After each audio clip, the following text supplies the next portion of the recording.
ପରିଣତ ବୟସରେ ତପନ ବାବୁ ଓ ସପନ ବାବୁଙ୍କର ସାକ୍ଷାତ ହେଲା। ସହରର ପାର୍କ ଭିତରେ ଦୁହେଁ ବସି ସୁଖ ଦୁଃଖ ହେଲେ। ଅନେକ ବର୍ଷ ହେଲା ପରସ୍ପର ସହିତ ସମ୍ପର୍କ ନଥିବାରୁ ସେମାନେ ଅନେକ ବେଳ ଯାଏ ଗପିଲେ। କଥା ପ୍ରସଙ୍ଗରେ ପିଲାମାନଙ୍କ କଥା ପଡ଼ିଲା। ସପନ ବାବୁ ପଚାରିଲେ, ମୋର ଯାହା ମନେ ପଡ଼ୁଛି ତୁମର ଗୋଟିଏ ମାତ୍ର ପୁଅ, ସେ ଏବେ କେଉଁଠି? ତପନ ବାବୁ କହିଲେ, ହଁ, ତୁମ ଭଳି ମୋର ବି ଗୋଟିଏ ପୁଅ, ହେଲେ ସେ ଏବେ ବହୁ ଦୂରରେ, ଆମେରିକାର ବୋଷ୍ଟନରେ ରହୁଛି।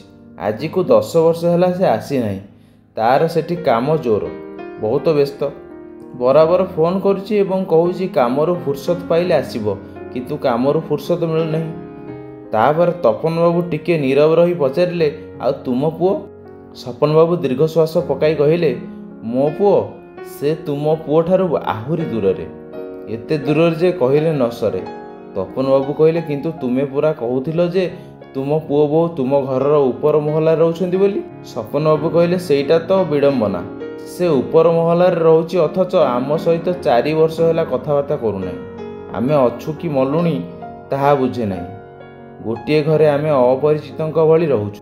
ତୁମେ ବୁଝିପାରିବ ନାହିଁ, ହେଲେ ମୁଁ ବୁଝୁଛି ଯେ ଜାଗା ଅଲଗା ହୋଇଗଲେ ଦୂରତା ବଢ଼ିଯାଏ ନାହିଁ, ଦୂରତା ବଢ଼େ ଦୂରେଇ ଗଲେ। ତୁମ ପୁଅ ତ ତୁମ ସହିତ କଥା ହେଉଛି, ମୋ ଭାଗ୍ୟରେ ସେତିକି ନାହିଁ। ସପନ ବାବୁ ଏହା କହିଲା ବେଳକୁ କାନ୍ଦି ପକାଇଥିଲେ।